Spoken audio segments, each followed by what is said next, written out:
ni ku mupaka ugabanya u Rwanda na Uganda, Kagitumba.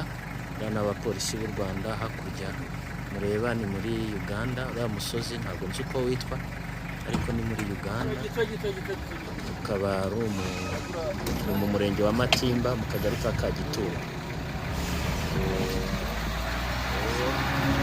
Imodoka zinjira zikimara kwinjira mu Rwanda zirakomeza bityo